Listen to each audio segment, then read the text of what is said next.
आप लोग अच्छे होंगे, स्वस्थ होंगे, मस्त होंगे। आइए हम आज आप लोगों के साथ एक नए वीडियो के साथ मिलते हैं। इस वीडियो में हम आपको बताएंगे कि एग्ज़ाम में कैसे लिखा जाता है।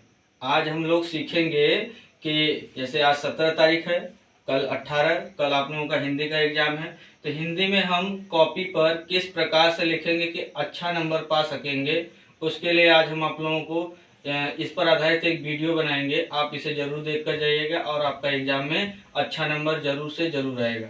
आइए हम बताते हैं कि किस प्रकार से एग्जाम में हमें लिखना है। तो देखिए, सबसे पहले आप एग्जाम में जाएंगे तो आपको कुछ इस प्रकार से कॉपी मिलेगी। लगभग इतनी लंबी चौड़ी कॉपी आपको मिलेगी। इस कॉपी में सबसे फ्रंट पर, सबसे शुरू में, उसमें कुछ इंस्ट्रक्शन दिए रहेंगे, उसके बारे में आपको लिखना है। जैसे इसमें इस कॉपी पर नाम आपको नहीं लिखना है, कॉपी पर केवल रोल नंबर भरना है और पेपर पर एक संकेतांक रहेगा, वो आपको भरने के लिए मिलेगा। और उसके साथ साथ रोल नंबर शब्दों में और अंकों में भी लिखने के लिए मिलेगा। तो वो कॉपी के सबसे फ्रंट पर आपको दिखेगा। ये सारी चीज़ें आपको इसमें डिटेल में भरना है। भरने के बाद आप जब इसको खोलेंगे तो लगभग इसमें आप यदि हाई स्कूल का एग्ज़ाम दे रहे हैं, यानी 10 में आप हैं, हाई स्कूल का एग्ज़ाम दे रहे हैं, तो उसमें आपको लगभग 8 दूनी यानी 16 पेज मिलेंगे। लगभग 16 नहीं, सॉरी, 14 पेज मिलेंगे। 7 दूनी 14 पेज, लगभग 14 पेज मिलेंगे। तो 14 पेज आपको क्या करना है कि कुछ इस तरीके से भरने हैं कि इसे सबसे पहले देखेंगे कि ये लंबी कॉपी होगी तो आपको भरने में काफ़ी कॉम्प्लिकेटेड होगा, काफ़ी वर्ड्स लिखने पड़ेंगे। तो आप क्या करिए कि सबसे पहले इधर इस प्रकार से 2 लाइन खींच लेंगे और शायद कॉपी में ये वाली लाइन खींची हुई आपको मिलेगी। तो इधर हम क्या करेंगे, इस तरफ भी लगभग 1 वर्ड्स या 2 वर्ड्स को नेग्लेक्ट किया जाए उस तरीके से 1 लाइन हम या 2 लाइन इधर पतली पतली इधर भी खींच लेंगे। खींचने के बाद क्या करेंगे, देखेंगे तो यहाँ से हमारा क्या हो जाएगा, थोड़ा सा इधर 1-2 वर्ड्स जो लिखना है वो हमारा कम हो जाएगा। तो इसमें जब लिखेंगे तो जल्दी जल्दी हमारा क्या होगा, क्वेश्चन भी कंप्लीट होगा और उसके साथ साथ जल्दी जल्दी हमारे पेज भी भर जाएंगे। और आप प्रयास कीजिए कि केवल और केवल एक ही कॉपी में पूरा आपका प्रश्न कंप्लीट हो जाए। एक ही कॉपी में आपका ये एक ही कॉपी पर पूरा प्रश्न आप कंप्लीट कर डालें। ये आपका थीम होना चाहिए, आपकी सोच ये होनी चाहिए। क्योंकि देखिए, आप यदि जो भी मैटर है उसको बिल्कुल अच्छे ढंग से एक कॉपी पर लिखते हैं तो उससे आप बेहतर नंबर पा सकते हैं। जबकि आप ए का बी कॉपी, सी कॉपी, डी कॉपी अनायास उसमें भरेंगे तो उससे कोई फायदा आपको है नहीं। तो चलिए, ये बात हो गई कि हमें एक कॉपी पर बेहतर और सुंदर राइटिंग में एक ही कॉपी को हमें कंप्लीट करके सारे क्वेश्चन को लिखना है। अब इसके बाद आप लिखेंगे कैसे एग्जाम में। एग्जाम में देखिए, ये हो गई कॉपी की बात, कैसे लिखना है, ये हो गया कैसे पेज भरना है, ये सारी बातें हो गई। अब इसमें हम ध्यान देंगे कि सबसे पहले आप जो भी प्रश्न करें यहाँ बीचों बीच ऐसे लिखें प्रश्नोत्तर। जैसे मान लीजिए आप कर रहे हैं तीसरे का क, तो आप लिखिए प्रश्नोत्तर तीसरे का। तो ये हो गया हमारा प्रश्नोत्तर। देखिए, यदि आप तीसरे का क कर रहे हैं तो तीसरे का क ऐसे डालकर फिर भी जो भी इसमें हेडिंग है यहाँ हेडिंग डालिए, हेडिंग डालकर उस प्रश्न के बारे में आप लिख डालिए। तो कुछ इस तरीके से आपको क्वेश्चन लिखना है। और साथ ही साथ आप क्या करिए, इस क्वेश्चन को लिखते समय पेज के ऊपर या नीचे आप अपना रोल नंबर भी पूरा लिख देंगे, ताकि हमारा क्या हो कि ऐसा लगे कि मतलब कॉपी कभी कभी बीच में से फट जाए या ऊपर से उसका पेज फट जाए तो आपका कॉपी मिल जाए और आपकी कॉपी पर जो रोल नंबर होगा इससे आपके नंबर जो होंगे आसानी से आपके रोल नंबर पर चढ़ जाएंगे। तो ये सारी चीजें आप ध्यान देंगे। ये हो गई इसकी बात कि कैसे हमें प्रश्न लिखना है और किस तरीके से हेडिंग डालकर लिखना है। और आप ये जरूर लिखिएगा, तीसरे क कर रहे हैं तो तीसरे का क, दूसरे का ख कर रहे हैं तो दूसरे ख। क्योंकि ये लिखने से क्या फायदा है कि एग्जामिनर जब कॉपी चेक करते हैं तो वो तुरंत ही आपका कॉपी चेक करके उस खाने में नंबर चढ़ा लेते हैं, नहीं तो उन्हें दिक्कत होता है और वो उस कंडीशन में इरिटेट होते हैं और आपका नंबर काट लेंगे। या फिर ऐसी कुछ चीजें होंगी कि वो इरिटेशन से नंबर आपका कम हो जाएगा या दूसरे खाने में चला जाएगा। मान लीजिए ये प्रश्न आपका 5 नंबर का है और उन्हें नहीं समझ में आ रहा है, प्रश्न संख्या नहीं डाले आप, वो 3 नंबर वाले में चढ़ाएंगे। 5 नंबर के में कम से कम 4 नंबर दे रहे हैं तो 3 नंबर वाले में 2 नंबर देंगे। तो इस तरीके से आपका नंबर क्या हो जाएगा, कम हो जाएगा। तो इस बात का आप विशेष ध्यान देंगे। तो ये हो गई कि प्रश्न हम एग्जाम में कैसे लिखेंगे, इसके बारे में हो गया। अब आइए चर्चा करते हैं कि हिंदी विषय में प्रश्नोत्तर जो भी है किस किस टाइप के आते हैं और इनको लिखना कैसे है। तो जैसे देखिए क्वेश्चन आप हिंदी में देखेंगे, ये हो गई कैसी कॉपी मिलेगी, कैसे भरना है और किस तरीके से आपको सारे प्रश्न के बारे में लिखना है, ये सारी चीजें हो गई। अब हिंदी विषय की बात करते हैं, यदि हिंदी विषय की बात करते हैं तो यहाँ से हिंदी की बात करें तो देखिए हिंदी विषय जो है वो हमारा क्या है, हिंदी विषय की बात करें तो इसमें एक क्वेश्चन आपको मिलेगा उपसर्ग से। उपसर्ग से, उपसर्ग मतलब क्या होता है, उपसर्ग में जो भी आपको वर्ड्स मिलेंगे उसमें क्या करना है, ये उपसर्ग आगे लगाकर सबसे पहले लिख कर उसके साथ कोई ऐसा शब्द बना दे कि उसका एक अर्थ निकल जाए। तो इस तरीके से उसका प्रयोग करके आपको दो दो शब्द बनाने के लिए एक क्वेश्चन मिलेगा 1 नंबर का, तो इसे विशेष ध्यान देंगे। जैसे मान लीजिए एक उपसर्ग आ गया अ एक उपसर्ग है और इससे आपको दो शब्द बनाने हैं, तो इससे आप दो शब्द कुछ इस प्रकार से बना सकते हैं। जैसे एक मान लीजिए अभाव हो गया और ये हो गया एक, ऐसे भी कर सकते हैं अपमान, ऐसा भी बना सकते हैं, या फिर अजय, ऐसा कुछ बना सकते हैं। तो इस तरीके से दो वर्ड्स बनाना होगा। मान लीजिए आपको मिल गया यहां से अन एक उपसर्ग मिल गया, तो इससे आपको बनाना है तो क्या बना लेंगे, अनुज, अंकित, या फिर ऐसे अनुज, अनूप, ऐसे आपको क्या करेंगे कुछ वर्ड्स बना लेंगे इसकी सहायता से। ये उपसर्ग है। जैसे मान लीजिए आ गया सह उपसर्ग आ गया, तो यहां बना लीजिए सहपाठी, इस तरीके से सहपाठी। इसके बाद सहयोगी, इस तरीके से आपको क्या करना है, उपसर्ग दिया रहेगा तो दो शब्द बनाने के लिए कहेगा तो आप इस तरीके से दो शब्द बनाकर लिख दीजिएगा, आपका 1 नंबर मिल जाएगा। और एक क्वेश्चन इसी में आपको मिलेगा प्रत्यय के रूप में। प्रत्यय, यदि प्रत्यय मिल गया तो प्रत्यय में क्या होगा कि ये शब्द हमें लास्ट में जोड़कर लिखना है। जैसे मान लीजिए एक प्रत्यय हो गया हमारा पन, तो यहां से इससे हमें दो वर्ड्स बनाना है। हम बना ले बचपन, देखिए लास्ट में ये वर्ड्स आ जा रहा है पन, बचपन हो गया। उसके बाद हम कह सकते हैं लड़कपन।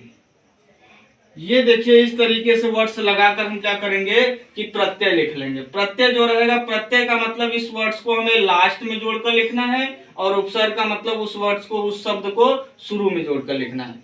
तो इस तरीके से आप क्या करेंगे, उपसर्ग और प्रत्यय से दो दो शब्द बना लेंगे। तो ये आपका यहाँ से 2 नंबर फिक्स हो गया कि 2 नंबर आप इस तरीके से पा जाएंगे। इसके बाद आइए आपको इसी में मिलेगा विलोम शब्द। विलोम शब्द की बात करें तो आपको एक विलोम शब्द मिलेगा। विलोम शब्द क्या होता है कि कोई शब्द दिया रहे उसका उल्टा एक शब्द लिखिए। जैसे मान लीजिए हमें पूछ दिया गया दिन का विलोम शब्द बताइए, तो दिन का हो जाएगा रात। जैसे हमसे पूछ दिया गया अच्छा का विलोम शब्द हो जाएगा बुरा। तो इस तरीके से विलोम शब्द लिखा जाता है। तो ये तो हो गई विलोम शब्द की बात। एक क्वेश्चन आपको मिलेगा पर्यायवाची शब्द से। पर्यायवाची का मतलब होता है कि समानार्थी शब्द, मतलब इसका मतलब होता है समानार्थी शब्द यानी एक जैसा शब्द। जैसे हमसे कह दिया गया पर्यायवाची लिखने के लिए, मान लीजिए पानी का पर्यायवाची लिखना है तो हम लिखेंगे नीर, जल, दो ही लिखने के लिए बोलेगा। अब इस तरीके से लिख सकते हैं। जैसे हमसे लिखने के लिए कह दिया जाए सूर्य का, तो सूर्य का हम जानते हैं, सूर्य का लिख सकते हैं भानु, दिवाकर, रवि। इस तरीके से हम सूर्य के बारे में लिख सकते हैं। तो ये हो गया पर्यायवाची। तो आपको विलोम शब्द और पर्यायवाची दोनों मिलेंगे, एक एक क्वेश्चन 1-1 नंबर का। ये तो ये 2 नंबर आपका, 1 नंबर ये हो गया पर्यायवाची, विलोम शब्द 1 नंबर पर्यायवाची। तो यहां से हो गया ये 4 नंबर का प्रश्न आपको। अब इसके बाद ये तो हो गया इसके बारे में। आइए अब इसके बाद हम जानेंगे इस तरीके से पर्यायवाची और उपसर्ग, प्रत्यय, विलोम शब्द, ये सारी चीजें हो गई। अब एग्जाम में आपको क्या करना है कि जैसे हमें कुछ आएंगे इसमें संदर्भ सहित व्याख्या करने के लिए। तो संदर्भ हम कैसे लिखते हैं, संदर्भ किसी भी चीज का संदर्भ मतलब किसी भी पाठ का संदर्भ कैसे लिखा जाता है। तो संदर्भ लिखना आप देखे होंगे, पढ़े होंगे और सीखे भी होंगे कि संदर्भ में हमें सबसे पहले उस पाठ का नाम याद होना चाहिए और लेखक का नाम याद होना चाहिए। लेखक का नाम और पाठ का नाम आपको याद होना चाहिए अच्छी तरीके से, तभी आप संदर्भ लिख पाएंगे। संदर्भ हम कैसे लिखते हैं कि प्रस्तुत पद्यांश या गद्यांश जो भी है, पद्यांश या गद्यांश लिख सकते हैं। जो गद्यांश रहेगा गद्यांश, पद्यांश से रहेगा तो पद्यांश लिखेंगे। गद्यांश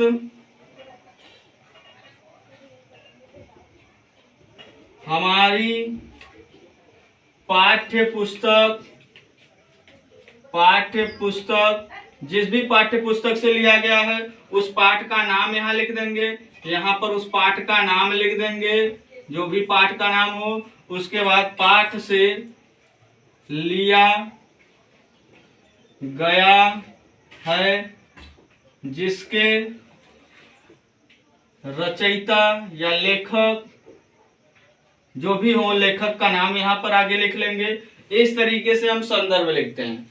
संदर्भ लिखने के बाद यहाँ से प्रसंग कुछ में लिखना होता है, तो प्रसंग क्या करते हैं, शुरू में जो भी है 2 वर्ड्स लिखकर डॉट डॉट करके लास्ट में 2 वर्ड्स लिख देंगे, लास्ट वाले वर्ड्स को लिख देंगे। इसके बाद इसकी व्याख्या मतलब जो पूछा गया क्वेश्चन में उसके बारे में यहाँ लिख देंगे और ये हो जाएगी व्याख्या। इस तरीके से ये क्वेश्चन हमारा कंप्लीट हो जाएगा। तो इस तरीके से ये क्वेश्चन आपको कम से कम 6 नंबर या फिर 4 नंबर में मिलेंगे। तो इस टाइप के क्वेश्चन को हम ऐसे लिखेंगे, 6 नंबर 4 नंबर में आएगा संदर्भ सहित व्याख्या करने के लिए। तो कुछ इस तरीके से हम क्या करेंगे, इस क्वेश्चन का आंसर देंगे। तो ये तो हो गया संदर्भ सहित व्याख्या करने के लिए किस तरीके से हम हिंदी में संदर्भ सहित व्याख्या की बात करेंगे या कैसे लिखेंगे, ये हो गया इसके बारे में। अब आइए हम जानते हैं जीवन परिचय। आप लोग हमेशा 4 ठो 5 ठो 10 ठो जो भी हो जीवन परिचय बता दिया जाता है सर के द्वारा और आप लोग याद कर लेते हैं, लेकिन उसे लिखना कैसे ये हमें समझ में नहीं आता। तो हमें क्या करना है, और याद बड़े बड़े देखेंगे तो क्वेश्चन बैंक में बड़े बड़े रूप में दिए रहेंगे आपको जीवन परिचय, लेकिन जीवन परिचय हमें लिखना है कैसे एग्जाम में, वो सबसे जरूरी चीज है। तो जीवन परिचय लिखने के लिए हमें कैसे याद करना चाहिए ये जानते हैं हम इसमें, और किस पैटर्न से लिखेंगे वो भी जानेंगे। तो जीवन परिचय लिखते समय सबसे पहला नंबर कि आपको जिस भी लेखक का जीवन परिचय लिखना है, जिस भी लेखक का जीवन परिचय लिखना है, सबसे पहले उनका जन्म कब हुआ था ये याद रखना है। उनका जन्म किस सन में हुआ था, सन जो भी है, मान लीजिए 1605, 1679 जो भी है, वो सन अच्छे से आपको लर्न होना चाहिए। जन्म के बाद आपको उनके मृत्यु का सन, मृत्यु कब हुआ था ये आपको अच्छे से लर्न होना चाहिए। मान लीजिए यहाँ से हम मान लेते हैं 1680 ईस्वी में इनकी मृत्यु हुई है और 1605 में इनका जन्म हुआ है, जो भी है। ऐसे हम एक नॉर्मल जनरल सा ले रहे हैं। आपको याद होना चाहिए कि किस कबीरदास, रसखान या फिर हम बोलें कि सूरदास, तुलसीदास, इन सभी लोगों का जीवन परिचय कुछ लिखने के लिए सबसे पहले जन्म और मृत्यु इनका अच्छे से याद होना चाहिए। तीसरा, इसके बाद हमें क्या याद होना चाहिए, ये हो गया जन्म, ये मृत्यु 2। और तीसरे नंबर में हमें क्या याद होना चाहिए कि देखिए तीसरे नंबर में आपको याद होना चाहिए कि इनके पिताजी का नाम क्या है, इनके पिताजी का नाम क्या है ये याद होना चाहिए। चौथे नंबर में इनके माता का नाम क्या है, माता का नाम याद होना चाहिए। 5वें नंबर में आपको ये याद होना चाहिए कि इनकी पढ़ाई जो है इनकी पढ़ाई की शुरू की पढ़ाई या फिर हम कह सकते हैं प्राइमरी की पढ़ाई इनकी किस विद्यालय से हुई है, प्राइमरी शुरू की पढ़ाई उनकी कहाँ से हुई है ये आपको याद होने चाहिए। इसके बाद ये कहाँ तक पढ़े हैं, ये लेखक कहाँ तक पढ़े हैं वो हमें याद होना चाहिए इसके बाद। और उसके बाद 7वें नंबर में हमें याद होना चाहिए कि इनकी रचनाएं क्या क्या हैं, इनकी रचनाएं यहाँ जो है ये रचनाएं लिख देंगे। हमें स्टेप वाइज लिखना कैसे एग्जाम में, सबसे पहले लिखेंगे उस लेखक का जन्म कब हुआ है, उस लेखक के जन्म के बाद लिखेंगे उनके पिता का नाम दूसरे नंबर पर, ये पहले नंबर पर लिखेंगे, ये दूसरे नंबर पर लिखेंगे, तीसरे नंबर पर उनके माता का नाम लिख देंगे, चौथे नंबर पर उनकी पढ़ाई कहाँ से शुरू हुई वो लिख देंगे, पांचवें नंबर पर वो कहाँ तक पढ़े वो लिख देंगे, और लास्ट में उनकी रचनाएं लिख देंगे। तो कुछ इस पैटर्न से चलेंगे, इस पैटर्न से हम चलेंगे और इस तरीके से हम क्या करेंगे, जीवन परिचय याद करेंगे। देखिए कुछ ही पॉइंट्स हमें याद करना होगा और इस तरीके से लिखते जाएंगे तो अच्छी तरीके से हमारा जीवन परिचय कंप्लीट हो जाएगा और नंबर भी हमें पर्याप्त रूप से, पूर्ण रूप से सही मिल भी जाएगा। तो इस तरीके से आप एग्जाम देंगे और एग्जाम देते समय आपको याद होना चाहिए, एग्जाम देते समय आपको याद होना चाहिए कि यदि हमारा 3 घंटा 15 मिनट का समय है, एग्जाम 3 घंटा 15 मिनट का यदि हमें समय मिल रहा है एग्जाम के लिए, तो 3 घंटा 15 मिनट के में एग्जाम को हम कंप्लीट करना चाह रहे हैं, तो उसके लिए सबसे पहले तो पढ़ाई हमारी अच्छे से होनी चाहिए, सारे चीजों के बारे में हमें अच्छे से याद होना चाहिए, किस किस प्रकार से प्रश्न को लिखना है, कहाँ से शुरुआत करना है, और उसके साथ साथ हमें 3 घंटा जो है, 3 घंटा जो है बिना किसी एक्स्ट्रा अनावश्यक कार्य को लेकर, मतलब अनावश्यक कार्य हमको एग्जाम टाइमिंग नहीं करना है। 3 घंटा लगातार हमें प्रश्न को लिखना है, लगातार हमें प्रश्न को 3 घंटा लिखना है। और उसके साथ साथ एग्जाम में आपका ये भी थीम होना चाहिए, आपकी सोच होनी चाहिए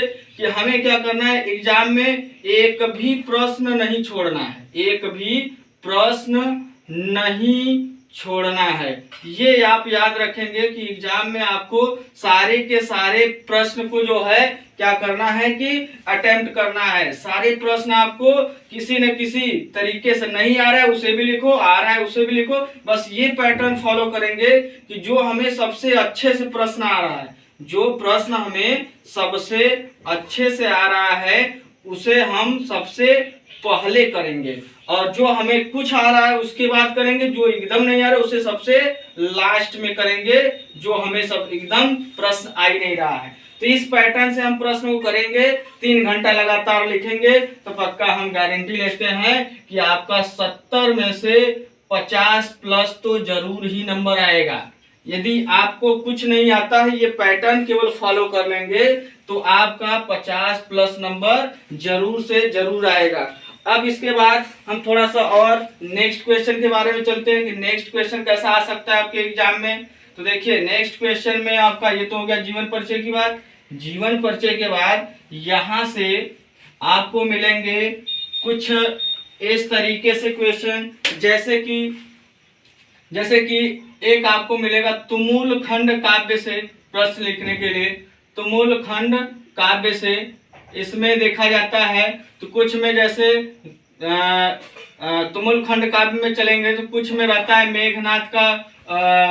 मेघनाद के बारे में वर्णन करने के लिए। तो मेघनाद के पाठ को, मेघनाद के रोल को आपको नहीं समझ में आता है तो एक वीडियो रामायण देख लीजिए, उनके पाठ को देख लीजिए, उनका किरदार कैसा है, वो किस प्रकार से है, उसके बारे में थोड़ा सा बुक से पढ़ लीजिए तो आप अच्छे से उसके बारे में एक्सप्लेन कर पाएंगे। और उसके साथ जैसे इसमें कर्ण और शायद मेघनाद का आता है, आप देख लेंगे, जिसके बारे में इसमें रहेगा उसके बारे में आप अच्छे से ध्यान से एक वीडियो देख लीजिए या फिर उसके बारे में अच्छे से पढ़ लीजिए कि इनका रोल क्या है, और उनके रोल के बारे में आप हेडिंग डालकर अच्छे से पूरा लिख डालिए। ये क्वेश्चन आपको कम से कम 6 नंबर में मिलेंगे, 6 नंबर का प्रश्न रहेगा। तो इसके बारे में यदि आप पढ़े रहेंगे तो अच्छी तरीके से यदि पूरा 1-2 पेज लिख देंगे तो आपको यहाँ से 4 नंबर तो जरूर मिल जाएगा 6 में से।